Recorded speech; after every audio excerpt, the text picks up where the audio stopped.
Whoa, is this a football match or is this a war zone? Well, to be honest, there isn't much of a difference at the eternal derby between Red Star and Partizan, Serbia's most fierce football rivalry and probably Europe's most fierce football rivalry. Red Star Belgrade and Partizan both share Belgrade, the Serbian capital. And some people say that football is more important than life and death. And I really had a hard time believing that in any sports until I attended the eternal derby between Red Star and Partizan. In Serbia, you're either red and white, which is Red Star Belgrade and known as the Heroes, or you wear black and white and known as a gravedigger and part of Partizan. So I traveled to the Serbian capital of Belgrade to attend Europe's most dangerous and fierce football match between Red Star Belgrade and Partizan, better known around the world as the Eternal Derby. Guys, I'm George Jarjour, and if you like videos about sports and travel, please, it'd mean the world to me if you can like and subscribe to my channel as I travel around the world covering sports and travel. We started off in Budapest where we rented a car and drove all the way to Serbia when we finally reached Belgrade. And, well, we spent the night and we woke up the next morning and got ready for the match. And here's the thing, the audio sucked on this clip, so I'm just talking over it. We started off our day watching some football or soccer for us American folks at a sports book called Balkan Bet. So we started off our day like that, had a few beers, and waited until it was time to pregame and get to the Eternal Derby. All right, we're on the streets of Belgrade. Started our journey down to the stadium.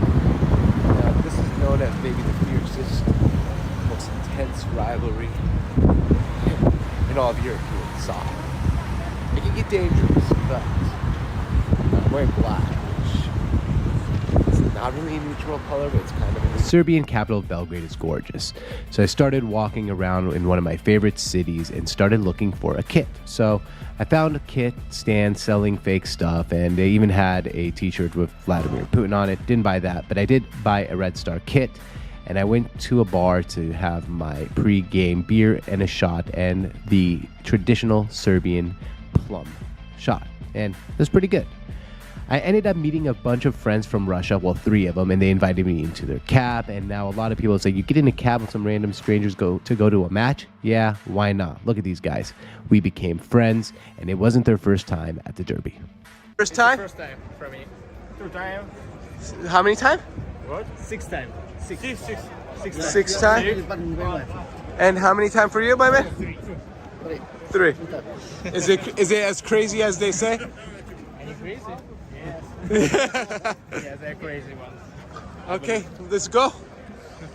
I said goodbye to my friends as they made their way to their seats, and as you can see, it looks like a war zone. People everywhere lining up, cops, security. Finally got into the match, and I couldn't even get to my seat. They oversold the stadium. It's damn packed. I couldn't even get down. But I decided, you know what, man? You're here in Serbia once. Push your way down, motherfucker. Get down there with everyone else.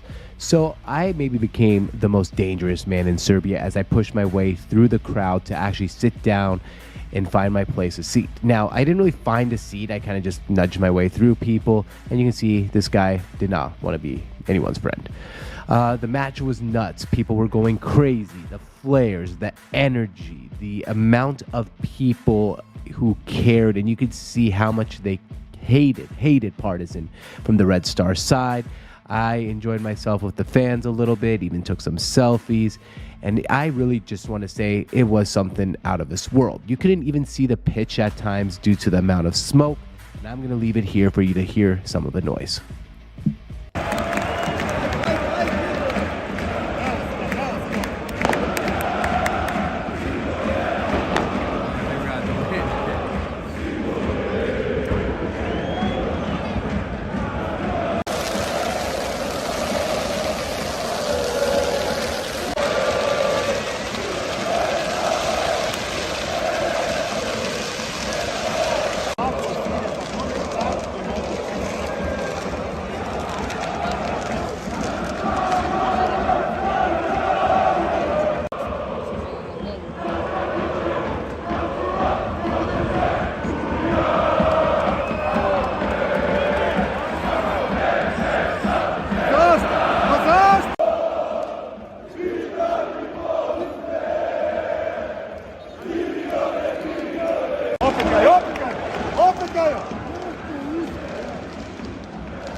Remember my Russian friends? Well, they sent me clips inside all the smoke.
All right, so the match ended 0-0, 0-0. Okay, the quality of football wasn't great, but if you see the security presence after the game, you could feel the tensions, you could feel the hatred, and it was just an experience I will never forget. I will go back to the Eternal Derby if anyone wants to come with me. After the match, people were going out on the streets, and once again, I caught people peeing in places they shouldn't pee. I don't know if that's just something that happens to me, but it happened again. The crowd was crazy. I had a great time, and I never felt really that I was in any danger. Really, not at all. You could see the smoke coming out of the stadium after the match, and after the game, I made a Red Star friend. Okay. You want me to take, huh?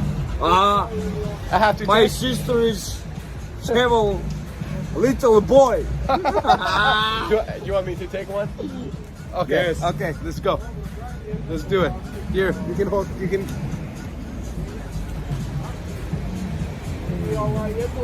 Okay, here we go.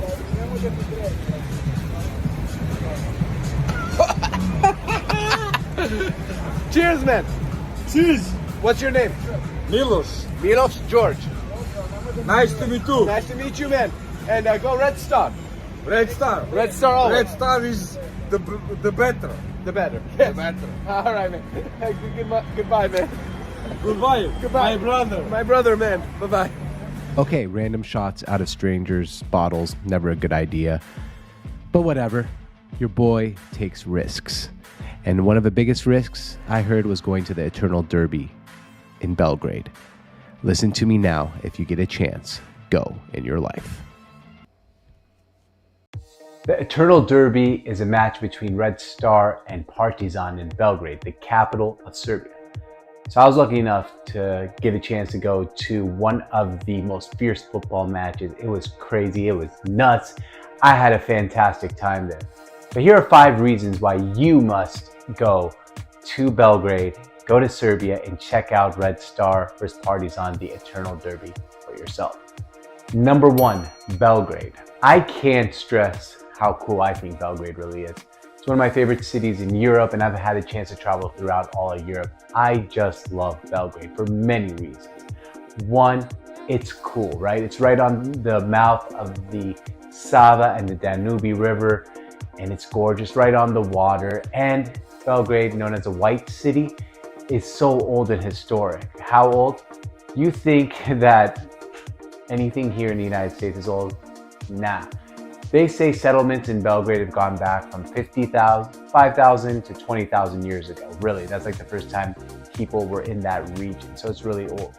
It's also known as a city that never sleeps. Why? Because Serbs love to party, man.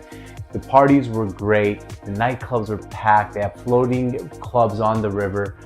Belgrade is just a city that if you like to have fun, check it out, because really, you'll be partying till 5, 6, even 7 in the morning, and sometimes you might just never sleep. Reason number 2, the fans are passionate. I told you that Red Star versus Partizan is a crazy match. How crazy does it get? Well, there's fighting. In the past, there's been killings, not condoning that. It's a match unlike one you'll ever see. The fans hate each other and they're both. Partizan and Red Star are both in Belgrade and they both hate each other's guts with a passion. Think Red Sox versus Yankees, but with a lot of violence. That's what Red Star versus Partizan is. And the fans are so passionate, the cheering, the yelling, the noise, everything about it is just great. So that's another reason you've gotta go to the Eternal Derby.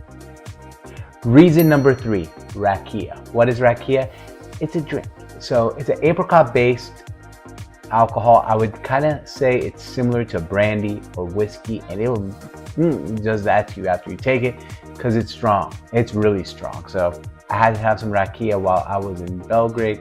It was amazing. Had some pre-match, and let me just say, it gets the party started. In general, this is almost back to number 1. Belgrade is a city that likes to party. There's a lot of good drinks out there, a lot of good beer, a lot of good rakia, and it's really affordable if you're coming from the United States. Number 4, flares. Flares, flares, pyros, flares, and more flares. Did I say flares? Like, look, dude, I've never seen so much fire during a football match.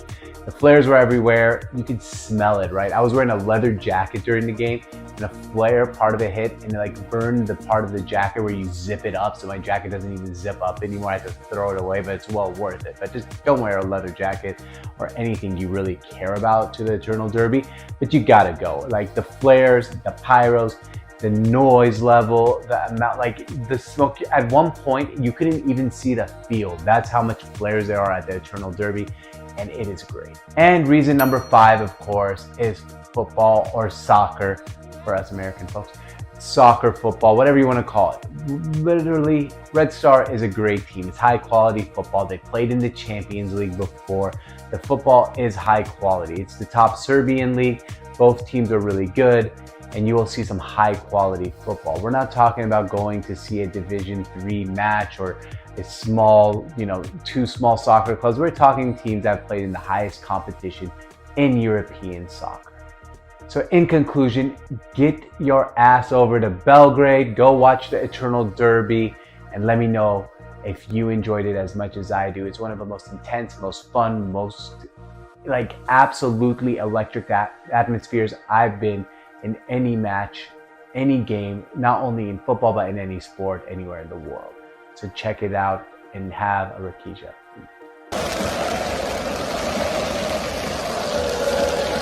If you enjoyed watching this video, I'm George Arjour. I'm running a sports channel about sports, travel, and culture. So do me a favor. If you like this video, just like and subscribe to this channel as I go around making you videos about the culture around sports and travel. Oh my God, are these fans in Europe? No. South America? Nah. They're in North Africa, in Casablanca, home of Wydad. Wydad is the most popular team in all of Morocco, and their fan base is passionate, enthusiastic, and downright insane about Wydad football. Their fans are called Wydadi, and, well, women, kids, and people all over Casablanca and Morocco support Wydad. They are winners. They are champions of Africa. And their football, well, it's also fantastic, high quality, and fun to watch. I traveled to Morocco's largest city, Casablanca, to watch Wydad play, and it was spectacular. Guys, I'm George Arjour, and if you like videos about sports and travel, please, it'd mean the world to me if you can like and subscribe to my channel as I travel around the world covering sports and travel. We're in Casablanca, Morocco today, about to go to the Wydad football match, the most historic club in all of Morocco and home of the champions of Africa. Yeah, they won the Champions League this year of all of Africa. It's gonna be a wild match, but first I wanna show you around Casablanca and all of the city because Morocco is absolutely gorgeous. Welcome to Casablanca, home of Hassan II Mosque, the tallest religious building in the whole entire world. Casablanca is Morocco's largest city with 3.5 million people inhabiting it. It's also the third largest city in Africa after Cairo, Egypt, and Lagos, Nigeria. It's filled with sun-kissed beaches and old Medinas. It's pretty beautiful. Casablanca is of course known for its famous movie, Casablanca. Now the people, well, they're super friendly and they're always ready to say hello to a camera when they see it. It's also home of Wydad. They play in Stade Mohammed Stadium and it has passionate fans. Alright, it's only a 20-minute walk to Stade Mohammed, but I decided to take a taxi and get there a little bit quicker to see what's going on at the stadium. So follow me as we get over to Stade Mohammed. Alright, taxi ride completed, and I was ready to get out of a car and let's go look for some memorabilia. Some guy on the street tried to sell me his scarf. I was interested in getting a damn kit. I wanted a Wydad kit. I'm going to a stadium. Let me wear what the locals wear. So I walked around, and of course, right on the street, people are selling kits. Knockoffs, I'm sure. But I wasn't ready to spend $80 at the team store. So let's check it out. We started looking around, seeing what they have, red or white. Well, I tried on the red, and I really liked it. Time to negotiate.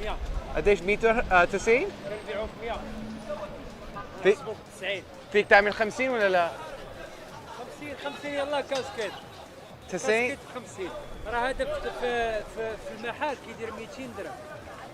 Alright, I'm a satisfied customer and pleasure doing business with this guy.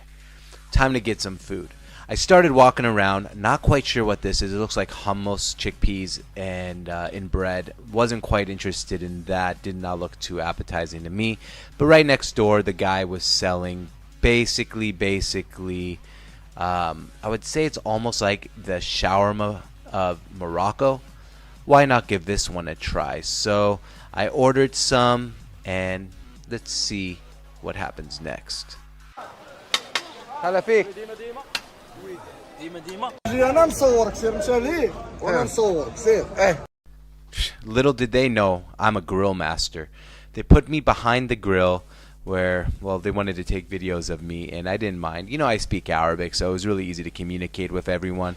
Tried some of this gentleman's food. It was delicious, one of the nicest guys ever. We had a lot of fun going back and forth, and he blew us all a kiss. So time to walk over to the match.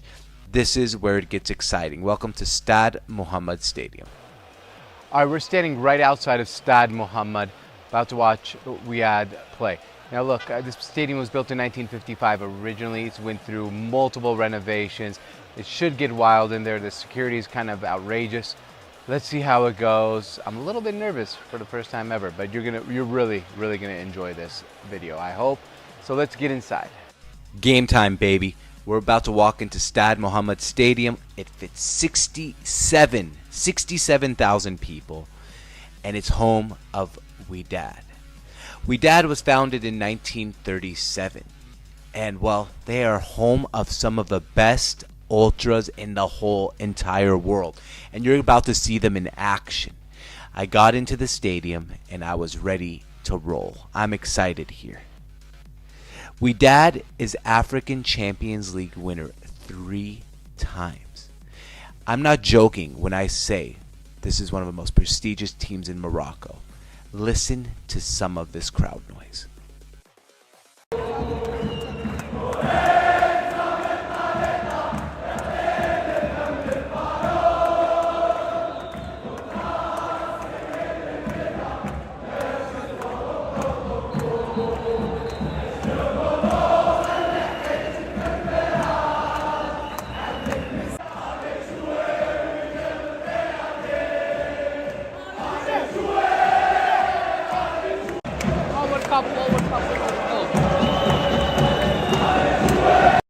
Alright, it was time for the match to begin. Game time, baby.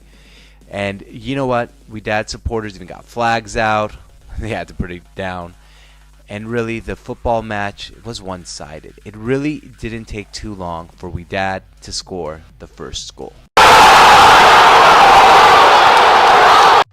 As you can hear, the crowd noise is pretty insane. I enjoyed the match and even saw a guy in a Dustin Pedroia jersey.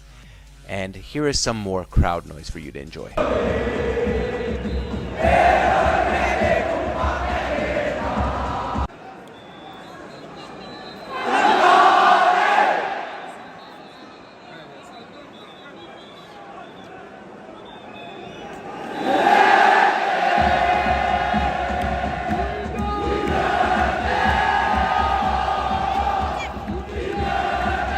And then, in the opening minutes of the second half, a PK to make Wydad go up 2-0 sent the crowd into a frenzy.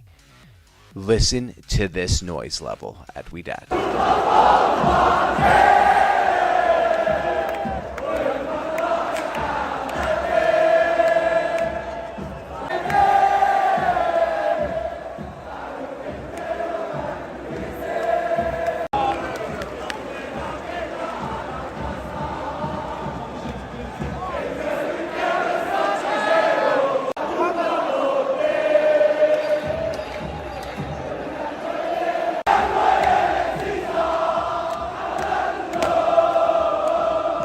The fans went absolutely wild, and keep her in mind, she'll be back later. The third goal was an emotional moment for the stadium. A group of paralyzed Moroccans were on the sideline, and after a third goal gave Wydad a 3-0 lead, the team went to celebrate with the handicap in attendance. 3-0 Wydad. 14 minutes left. I thought the best idea was to leave before it went too crazy. So I walked outside the stadium, and I was right. It was kind of getting crazy outside as a bunch of kids were trying to run into the stadium and the security was trying to keep them out.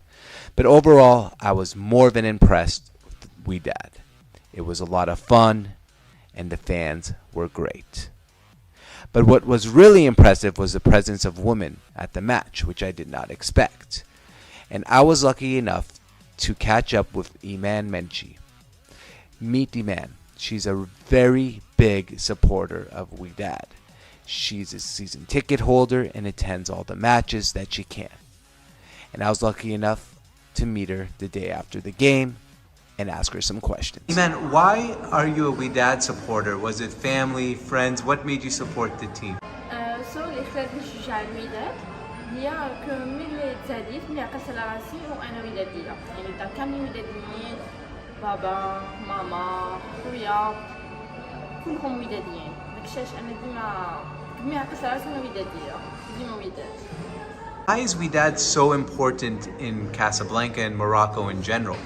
It seems like everyone is either Wydadi or Rajawi. Yani, it seems like both of them are such a rivalry. الوداد هي فرقة عريقة تأسست في عام 1937 وكيبغيوها كاع الناس جدودنا كلشي كيبغيها وكتلعب مزيان صراحة وكاين لي شوا عاوتاني كاين الاختيارات كاين اللي كيبغي الرجاء كاين اللي كيبغي الوداد كل شنو كيبغي بالضبط على حسب. وبالنسبه ما بين الرجاء والوداد صراحه ما كنتش كره يعني بالنسبه لي انا كنبغي على راسي انا ما كنكرهش الرجاويين ما في مشكله عندي انايا غير كاع اللي فوق كيبغي انا فرقه. Even like you are one of the only girls at the stadium. It seems like 90% guys, 95% guys. How does it feel to be like part of a community where it's so many guys and you're one of the only girls there? And on top of that, do you think that there's going to be more women attending football matches in Morocco in the upcoming years? صراحة أنا الإحساس ديالي ملي كنمشي للستاد صراحة ما كنخافش يعني أنا بنت هذا ما بين الدراري وهكا ما كنخافش وكاين بزاف الناس ولاو كيمشيو مؤخرا صراحة شحال هادي السنين هادي كانوا بنات قلال كانوا قلال أكثر من هكا ودابا كثار بزاف دابا البنات ولاو غادي يمشيو كثر وكنمشيو ترونكيل سورتو دابا مع ليكيب ديال الوداد يعني اصلا الجمهور ديالها مربي نقي يعني كنمشيو ما كيوقع حتى شي حاجه كنمشيو نتفرجوا نضحكوا شويه نغنيو ونشطوا المهم صراحه ما كنخافش ولكن من مع السنين وهكا يقدروا يمشيو البنات كثر وكثر وكثر. All right, last question. What is your favorite part about being a supporter of Wydad? انا بروح الستاد عشان الجمهور، عشان لامبيونس اللي كتكون في التيران، الجمهور كيغني، كنشطو، كنزهاو، شحال من حاجه. وعلى قبل كنساندو حتى الفريق حتى هو باش يزيد قدام، هو اصلا ديجا زايد قدام باش يزيد ديما قدام وديما لي شامبيونز. يلا باي باي، ديما وداد. Iman is right. The supporters are incredible, and the atmosphere at Wydad is absolutely incredible.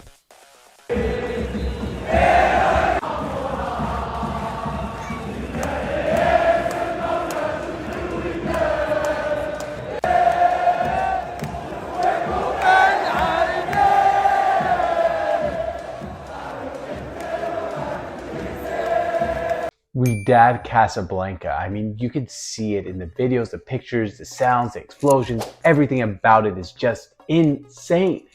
I had such a great time going to Wydad Casablanca, and I wanted to set the record straight.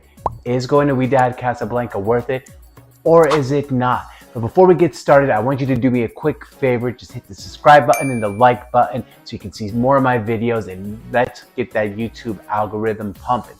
So thank you so much. But here's the question. Is going to Wydad and is the Ultras and Wydad Casablanca worth it? You're about to find out. All right, first of all, you can see from the scenes I'm showing here, the crowd's energetic, the crowd is loud, pyros, tifos, everything you would want out of an atmosphere at a really good football match. So you see it here, but here, let's give you some facts about Wydad before we answer the question. Known as Wydad Athletic Club, Wydad started in 1937, almost 100 years ago, but not until 1939 did they start playing football. At first, it was a water polo club, and then later on, in 1939, they decided to focus on football. They have 35 trophies, 35. That's a whole lot of silverware for one club, including 22 titles in Morocco, and 3 times champions of Africa, including this year, 2022, when they won the Champions League of Africa. A little bit about the histories of the ultra group of Wydad. First of all, they're called Winners 2005 because they were founded in 2005, and that's really when the Ultras movement in football really started kicking in, and the Ultras of Casablanca, Ultras 2005, were founded. Two times they were called the Ultras of the world, the best ultras in the whole entire world, in 2015 and again in 2019 by Ultras magazine. So they already had a huge billing to live up to. So I went to Stade Mohammed in Casablanca to Wydad to watch them play a match. And I have to say, everything lived up to hype. The crowd was crazy. The Ultras were phenomenal. And this wasn't even a derby. This was just a regular match. And Wydad Casablanca totally lived up to the hype. It's a place you must go. If you love football, go watch Wydad in Casablanca. The sounds were great. The fans were spectacular. The supporters, fans, whatever you want to call them, were spectacular, and everything about the environment was just top notch. So yes, they are totally worth the hype.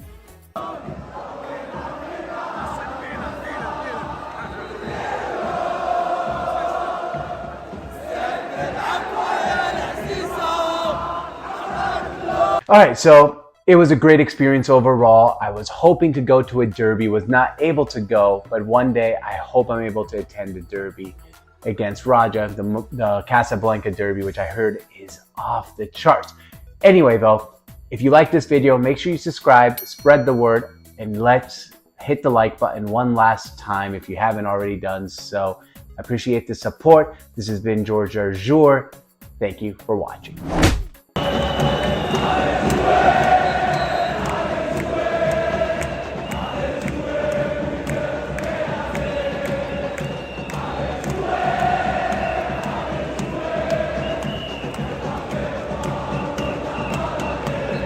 Explosions, fire, fighting, anger. Boom. When I hear those things, I think of war. And well, soccer or football is not really a war. But in Poland, this is a war. It's actually called the Holy War between Wisła Krakow and KS Cracovia, who happen to have stadiums only 1 kilometer away from each other. This is easily the most intense rivalry in all of Poland and one of the most intense rivalries in all of Europe in Krakow, Poland. One of the most beautiful and charming cities in all of Europe, right on the beautiful river. But between the two football clubs, there's nothing beautiful. This is the Holy War, and welcome to the journey between Cracovia and Krakow. Hey guys, I'm George Jarjour, and if you like videos about sports and travel, please, it'd mean the world to me if you can like and subscribe to my channel as I travel around the world covering sports and travel. Take a walk with me down Krakow, or as we say in English, Krakow. The real pronunciation is obviously the Polish one, not the American one, but bear with me. Krakow's Old Town was declared the first UNESCO World Heritage Site in Poland, and it's absolutely beautiful. It's so old. The University of Krakow was founded in 1364, making it the second oldest university in Central Europe, and Krakow's Market Square is the largest medieval commercial square in all of Europe. And it's beautiful with over 40 parks and dozens of gardens and forests. It happens to be the second largest city in all of Poland, and tourists flock to it from all over the world because it's beautiful. The charm, the old town feel, it's something that makes you feel like you went back in time to the time of holy wars. And that's exactly what this match is between Cracovia and Krakow. Welcome to the Holy War. The Holy War is a rivalry between Polish football clubs Wisła Krakow and KS Cracovia, and they are the two biggest clubs in Krakow. And they are reportedly the oldest in Poland, founded back in 1906, and the term Holy War came for multiple reasons. These clubs hate each other. Their stadiums, well, they're only 1 kilometer apart. And their first meeting was September 20th, 1908. Another reason it's called the Holy War is because these two sides of the city are divided by the Jewish side and the Christian side, and the KS Cracovia supporters tend to be more Jewish, and the Wisła Krakow happen to be more Christian. But now it's more divided. This is just the origination of the rivalry, and it is intense, it is fun, and follow me as I take you on the journey to the Holy War. I started my day by walking into a souvenir shop before a match and looking for a jersey or a kit. This time I settled on a scarf and headed to Wydad to get some shots. Now, the match was in a few hours, so I decided to try the chocolate vodka and the caramel vodka. And man, I have to tell you, it was pretty good. The caramel was salted caramel, and oh boy, was it delicious. And the chocolate itself tasted just so damn sweet. It was like drinking mocha in vodka flavor. And while I was drinking this, some painting with an evil eye kind of got me thinking, man, I shouldn't be taking shots this early and this liberally. So then I went down to a bar, an English football bar, to watch my Tottenham Hotspur before the match and get ready, pregame a little bit, and get ready for the Cracovia match. So got done with that, started walking down Old Town Cracovia, even met two friends from Scotland who were going to the match as well, and we started walking. So you get to the match and you see the fucking police presence. It's like Darth Vader on steroids, man. They're everywhere. The lines were long. The stadium was actually a lot nicer than I expected. But the thing that was crazy for me is just that police presence. Everywhere you go, police, police, police, police. Like something bad is going to happen. And they seemed a little more intense than the ones in Serbia, to be quite frank. Finally got inside the game, and boy, was it magnificent. You could just see it. You can feel the energy. Look at when you walk in. This is the kids section, by the way, with the little tables and shit. Yeah, this is where kids are supposed to play and be safe. And you can see the flares. You can feel the energy of the stadium. It's gorgeous. So I walked in, decided to look around the stadium, have a good look. And this is the kids section. You see the mascot, you see the little toys, and it's just magnificent in general. So after that, I went up to my seat where I decided to watch the game. Got a good view. For the most part, the stadium was full. full of energy, and a lot of fun. Now, the quality of football was pretty decent. I wouldn't say it was great. This is no English Premier League, but the fans were into it. I was into it. And I just love the atmosphere. I love seeing the passion of fans everywhere.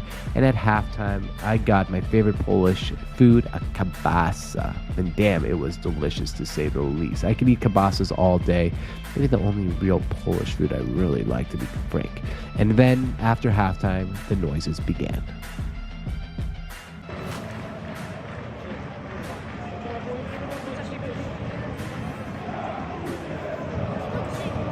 Używanie środków pirotechnicznych.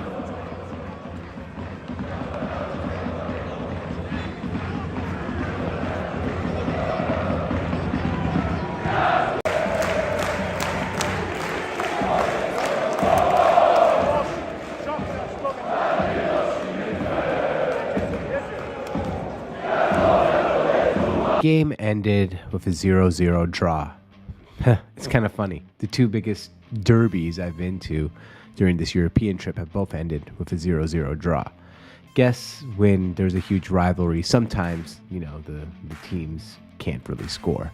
But that's all right. I really did enjoy my time at the Holy War. I enjoyed the fans. It was actually a way friendlier atmosphere than I imagined. After the match, though, it was crazy. Outside, the police presence really was like a war is going to break out. So it made me a little nervous, and I beat the traffic out real quick, but there was a whole bunch of cops, and that is the Holy War.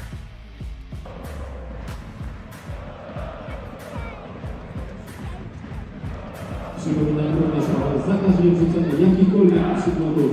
Krakow, Poland. I would have to say it's one of the most underrated and underappreciated cities in all of Europe. And I'd have to say Poland has one of the most underrated and under cultures in the whole entire world. The fans are insane, the atmosphere is fantastic, and in general it has some of the most fierce, dangerous, and insane ultra groups in the whole entire world. And I'm George Jordan. I've had a chance to travel to Krakow, Poland, and here are 10 things you need to know about football in Krakow.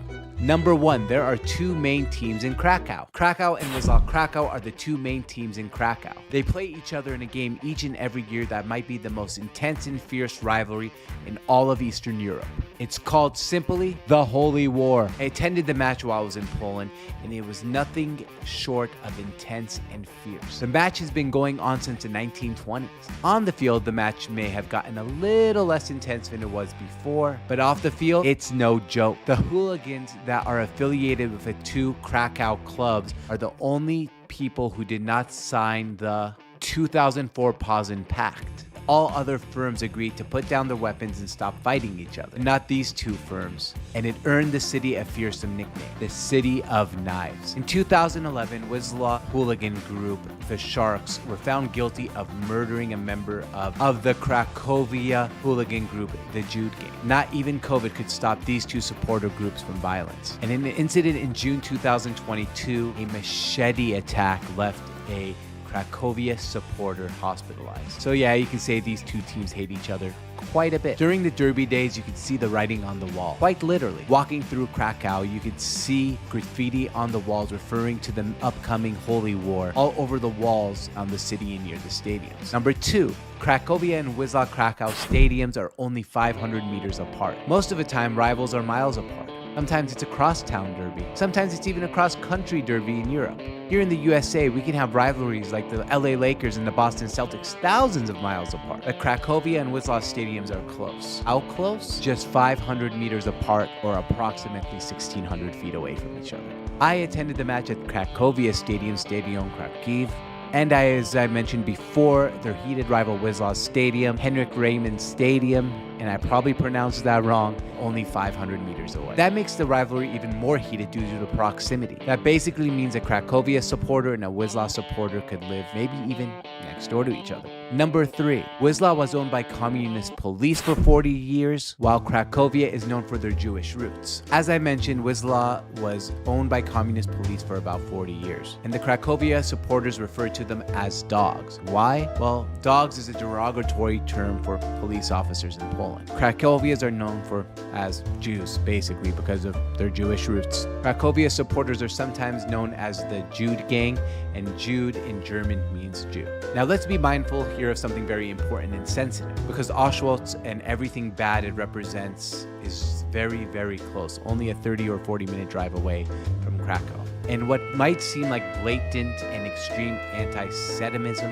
is somehow morphed into nothing more than just like football banter. That's for the most part only in Poland. Many say that the graffiti, the anti-Jewish chants should be understood for nothing more than football. It has nothing to do with religion or actually hating Jewish people. It's been referred to as a constructed enemy, and the word Jude or Jew actually refers just to Cracovia supporters, because Cracovia supporters have people of all different types of religion. And I just hope that's true, because in general, it's hard to accept it as just that. Because if you look back at the history of Polish football, in the 1930s, for example, Wisła Krakow banned not only any Jew from being on the team, but any non-Polish person to play for the team. Many other clubs followed that suit, except Cracovia, who decided not to follow that, hence the Jewish roots and the difference between the two clubs at that time. Hence the Holy War and the absolute extreme rivalry. Number 4, war couldn't even stop these two teams from playing. Nothing can stop these two teams from playing, not even war.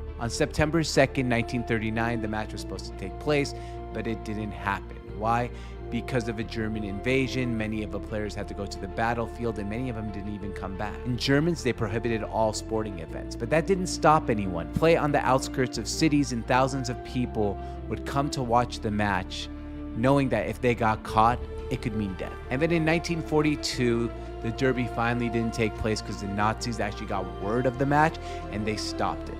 So the next year in 1943, when the match returned, over 10,000 people came to watch it. After Cracovia was awarded a penalty towards the end of the match, the player who was going to take the free kick got attacked. No, not by the fans, but by other players from Wisła Krakow. Absolute mayhem in this rivalry. Number 5, John Paul II was a Cracovia supporter. So Pope John Paul II was supposedly a huge Cracovia supporter. He was a local kid from Krakow, and he was a big fan of the team. And it goes to show, yes, the team may have some Jewish roots and Jewish backgrounds. It shows that even if you are not Jewish, you can still be a supporter of that club. Pope John Paul II was the first non-Italian pope in history. If you ever visit Krakow, you can visit the Center of John Paul II on ticket. Number 6, the tickets are actually very cheap to the match. Tickets to football matches or any sporting events around the world can be expensive. English Premier League matches could be upwards of $100 or £100, €100, whatever you refer to. But attending a match in Krakow is not expensive at all. I bought tickets to the Holy War 3 days before the match for a total of 40 zloty, or just over $8. Now, I can't talk about the experience of buying tickets to a Wisła match because I bought tickets to a Cracovia match, but it was a lot more simple than I actually anticipated. You just visit Cracovia's website, you can Google it, or cracovia.pl. You buy the tickets online. Make sure you have your documents ready. You got to put in your passport number, identification. You put it into the website, and then they email you the ticket, and it's all done digitally. You can print them out, or you can just show it on your cell phone. Number 7, there is usually beer at the stadiums, but not for derby days. Look, we all like to throw a good beer down at the stadium. And usually you could do that in Krakow and in Poland in general, except at the Holy War and other derby days. Alcohol, as you can know, gets people a little bit wild, a little bit loose. So I guess it makes sense not to liquor up people too much before an intense and extreme and fierce rivalry match like the Holy War. But are you wondering what is the most famous beer in Poland? Zuber, which has a 13.5% market share of all beer in Poland. And it takes after Poland's national symbol, a majestic European bison. Number 8, the food at the stadium was great. I can't speak for what food is like, I said, at Wisła, but at Cracovia, the food was really, really good because it featured one of my favorite foods and favorite dishes, not only in Poland, but in the whole entire world. And that's kielbasa. Kielbasa is an integral part of Poland's culture. Made from any type of meat, but mostly pork. Pork is maybe the most traditional type of meat they make kielbasa out of. And it's freaking delicious, man. At Cracovia Stadium, man, they got barbecues inside the stadium in like the hallways, and people are barbecuing kielbasa. You buy them for a couple bucks here and there, and they're so, so, so good. I couldn't even just do one. I came back after halftime and got my second kielbasa because I love kielbasa so much. Here in the States, whenever I'm barbecuing, I always throw a kielbasa on the grill. Huge fan of that, and you gotta try it Even if you don't go to a match in Poland, if you're ever in Poland in general, get a kibas. Number 9, the atmosphere at the Cracovia match is absolutely amazing. I can't really stress how much I enjoyed the match at Cracovia. It was so much fun. From the pre-match beers, and I met some friends outside the stadium that I had just met that day. We had some beers and walked to the stadium together. It was just absolutely fun. That's the best way to describe it. And people were friendly, despite it being a derby day, despite the fierce rivalry, despite the hundreds and hundreds of police officers in armory I saw at the stadium. People were quite friendly. But then again, I'm not a hooligan or part of an ultra group for these two clubs. Maybe if I was wearing some gear and I was really being obnoxious about one of the clubs, maybe I wouldn't have had such a pleasant time. And number 10, let's not forget of how amazing of a city Krakow is. Look, I started off this video by saying that I think Krakow is one of the most underrated and underappreciated cities in all of Europe. And I truly believe that. Charm I felt in Krakow, when I think back at it, it gives me goosebumps. It raises the hair on my arms. It's the second largest city in Poland and arguably the most beautiful.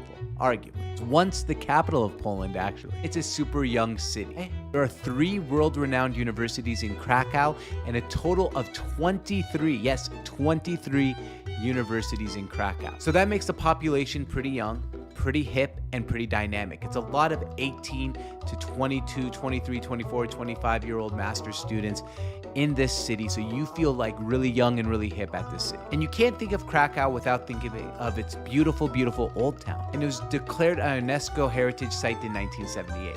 The square of Old Town Krakow is in the center of a city and dates back all the way to the 13th century. It's one of the largest medieval squares in all of Europe. There's St. Mary's Basilica, which was built in the 14th century, the Wawel Castle, and it was built for King Casimir the Great, the Third, the Great, one of the hardest names of all kings I've ever heard of. Wawel Cathedral, and many, many other more amazing landmarks. And of course, you can't talk about Poland without talking about vodka. Vodka is one of the national symbols of Poland and one of the things that's most associated with the country. You can't go to Poland, especially Krakow, without having some flavored vodka. I tried many different flavors and they were all delicious, but I have to say my favorite was chocolate. Overall, you might not associate Krakow with football. You might not associate Poland always with football, despite their team being pretty good on the national level. If you like to travel and you like sports, this is one of the greatest experiences you could ever do. Just make the leap. Next time you're in Europe, or if you just need a vacation and you want to go to Poland, make that leap, get the calendar, find the Holy War, and attend one of the coolest derbies you could ever attend in the whole entire world. Thanks, guys. I'm George Arjour. Make sure you like and subscribe to this channel if you like this type of content. I really appreciate it, and we'll see you next time. Ultras and football, you know that there's fire, and you know that there's a passionate fan base. This is Sparta Prague in the Czech Republic, and well, they're actually one of the most successful clubs in all Central Europe. And Sparta Prague is unique because when you think of Prague, you don't necessarily think of football.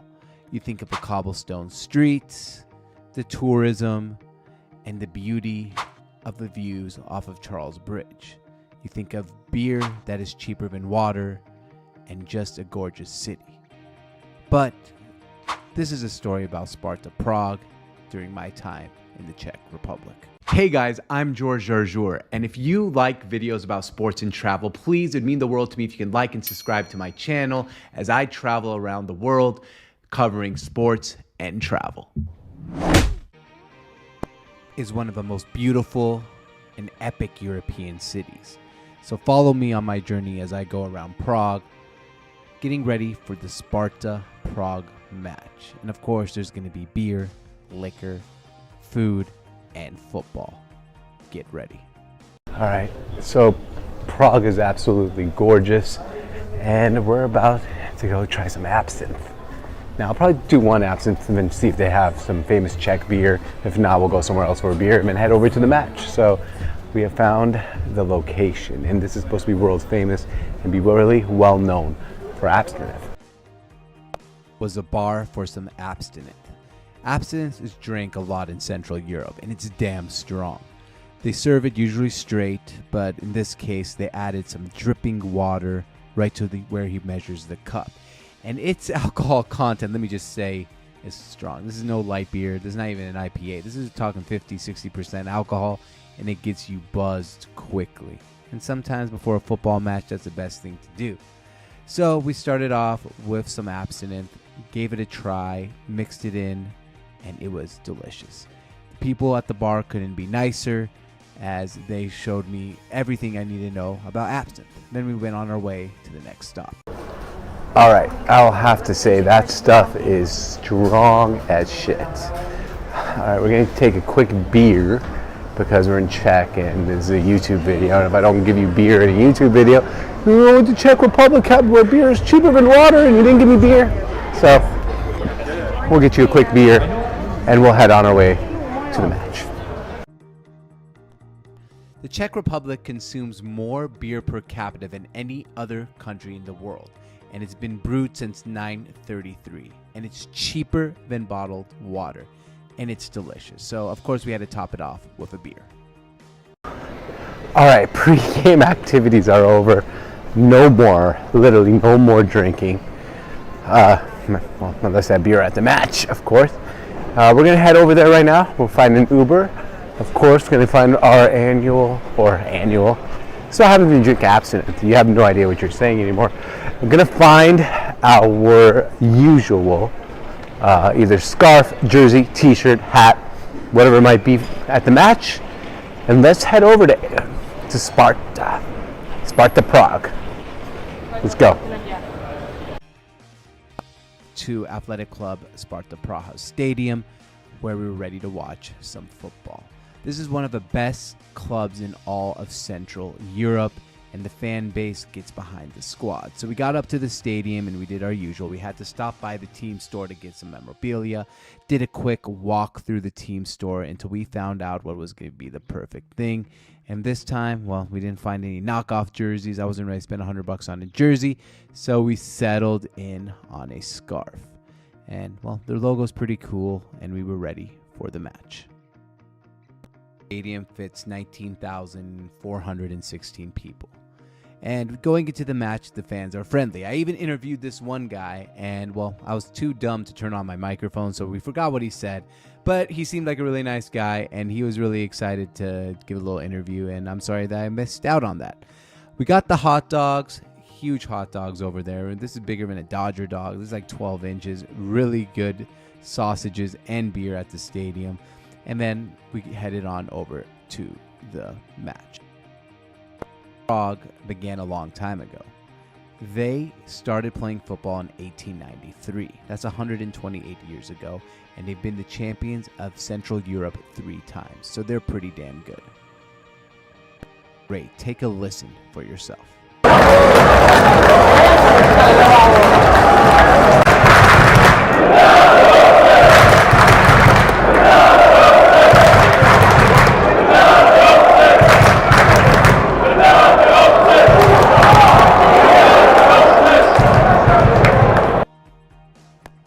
Was not very good for Sparta Prague. Despite being the better team, they lost 3-1 to Slovakia in the Czech Cup. The fans, well, they didn't have too much to cheer about, but we did get some pyro action, which is always a huge hit for me, because we don't get much of that in the United States. So at least the sound was incredible.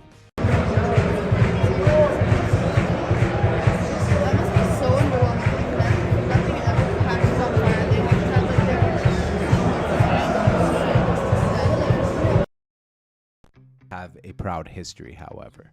A lot of their players formerly used to all play on the Czech national team, including the golden era of the 1960s, where the Czech team in 1962 finished second in the World Cup.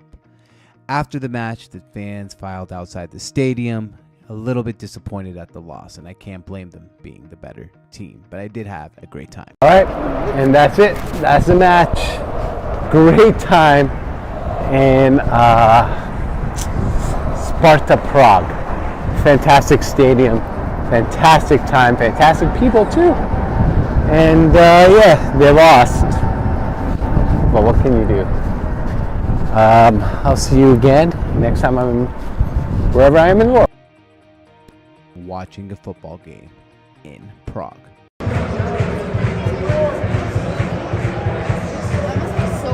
What's up, everyone? Today we're gonna actually do the 4 most dangerous matches or games I've ever been to in the world. Now, this is all subjective, right? Not every single person is gonna have the same experience or find a game dangerous or risky or anything like that. Now, if you're like me and you're a seasoned traveler, you are able to go to these games scathe-free and you know all the precautions you need to take. Now, these games to some people are going to be dangerous, to some people they're going to find them fun, and some people straight up will be like, I don't know why, George, you'd ever go to anywhere this dangerous in the whole entire world. But for us, here's the thing. I don't think most of these places are dangerous. To me, danger is a subjective thing. What might be dangerous to one person is safe for another. It's all about mindset, how you treat every single situation. And in general, if you find a place dangerous, I'm not the one to tell you it isn't dangerous. We've seen games in the United States end in violence. We've seen games around the world end in violence. And in general, I kind of feel like the world is much more of a safe place than a dangerous place. So in general, just be ready to be, cautious if you go to any of these places. But I'm giving you the 4 most dangerous matches I've ever been to. And let's start off with number 4, and that's Atlético Nacional in Medellin, Colombia. Now, here's the thing with Atlético Nacional. The game, to me, didn't feel that dangerous. Now, I know it was a rivalry game and a cup game that I went to, and it wasn't as big as a game against, let's say, the crosstown rivalry with the Medellin team or with like Bogota's team Millonarios. Can't pronounce it. Sometimes you gotta get away with that. Not gonna be as dangerous as that game, but it is still quite dangerous. Before you go into the match, you're gonna have to take off any belts you have. So I had a belt buckle on. Fun story. I was with my brother Sammy on tap, and we went into the match, and I had a belt buckle on. They said you gotta take off your belt, or you can't come into the game, or you can take off your belt, leave it here, and try to pick it up after the game. Might be there, might be not. So I took it off, and I just noticed, man, pants are not gonna be able to hold up without these belts. So what did I do? I actually went ahead and kind of hit it in my crotch area, walked through another gate, got through and put on the belt buckle. They don't even sell beer at these matches because of the rivalry and the dangerousness. A lot of things can happen, rival gangs, riots, things like that. But overall, I didn't find it that dangerous as long as you're not messing with the wrong people. The stadium is a little bit old and overcrowded, but in general, I thought it was a fun match rather than a dangerous match. Number 3 most dangerous match was at Wydad Casablanca in Casablanca, Morocco. Now, here's the thing with that game. I speak Arabic. I am from Syria originally. So for me, maybe the match wasn't quite as intense as other people might have found the match. Most people might have found the match really intense. A lot of people might find the match overwhelming because they don't speak the language. And a lot of people might find the people a little bit aggressive, to say the least. While I was at that match itself, I saw 2 fights break out. One right next to me. They asked me not to film. I tried to kind of sneak my camera. Didn't work. And then the other one in front of me, 2 people just started fighting for no reason. They were rooting for the same team. After the match, you got to be really, really careful here, especially if you're a foreigner. If you look like me, sorry, but I'm Middle Eastern. I kind of blended in. There was 50 kids who tried to bum rush the crowd and pickpocket and things like that. So that's why it's dangerous. If they are playing Raja Casablanca, their rivals, some people get stabbed and stuff. Luckily, I wasn't at that match and nothing really happened to me. Overall, I would say that's the 3rd most dangerous match. But overall, the people are so nice and friendly, and I did a YouTube video on that, so you can check it out whenever you'd like.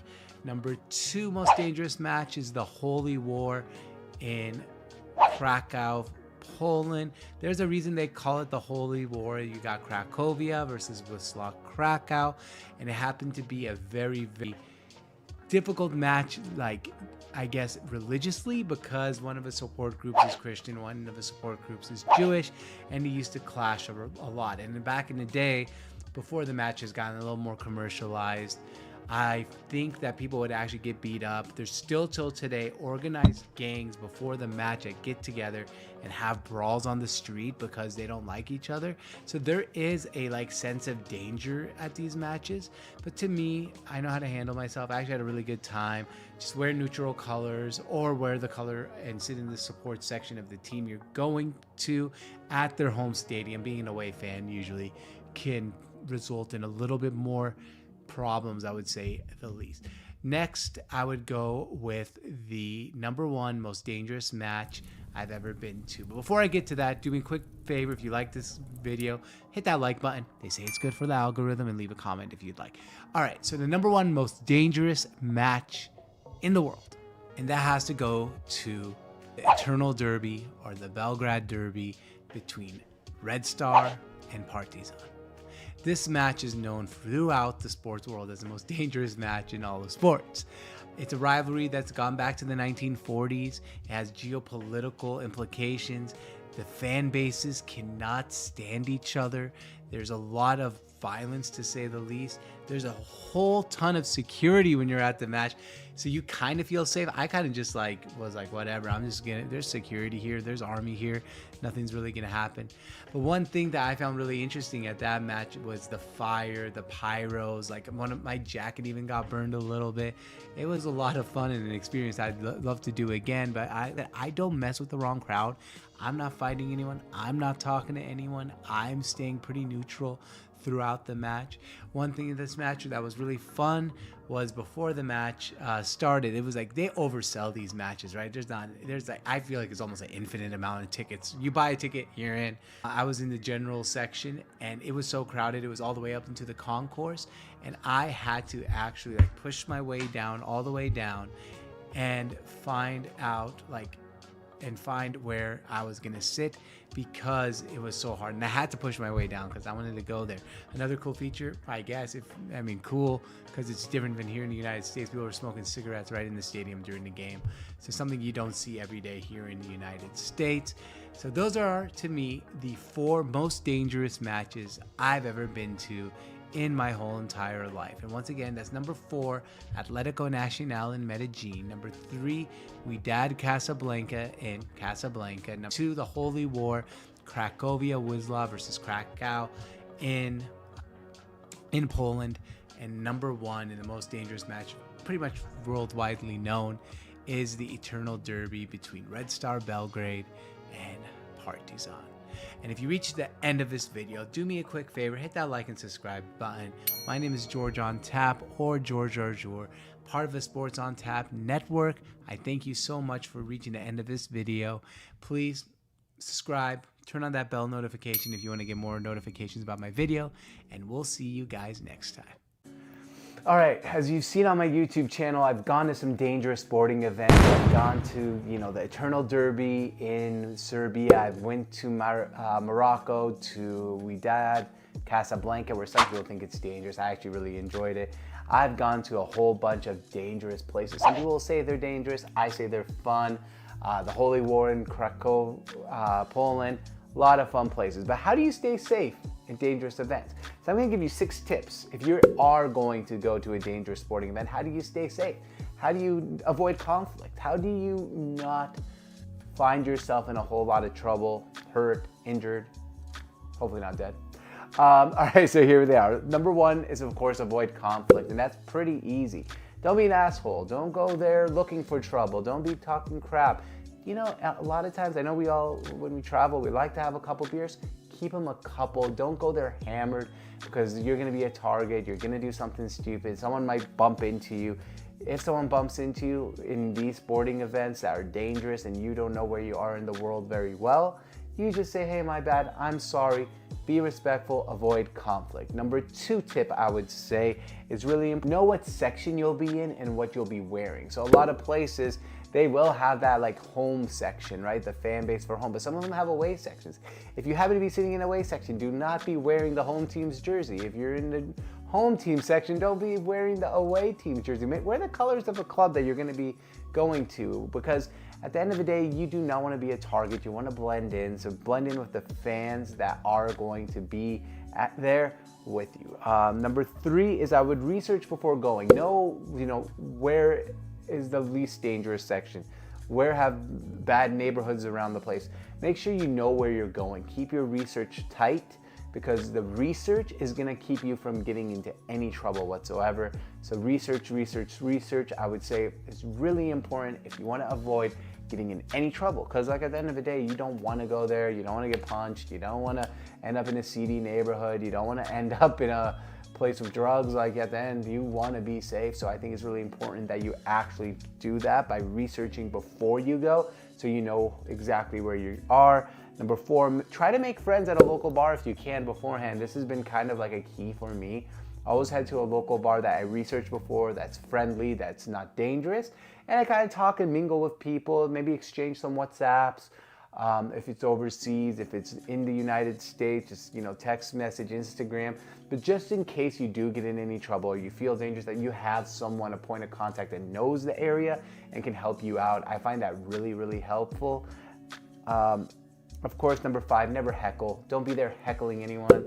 Boo, boo. Just like kind of chill out, enjoy the games, enjoy experiences. You don't need to be heckling people because it's just bad juju, right? Like you want to go there like without any conflict. So the most important thing I would say is don't heckle anyone. It's really important.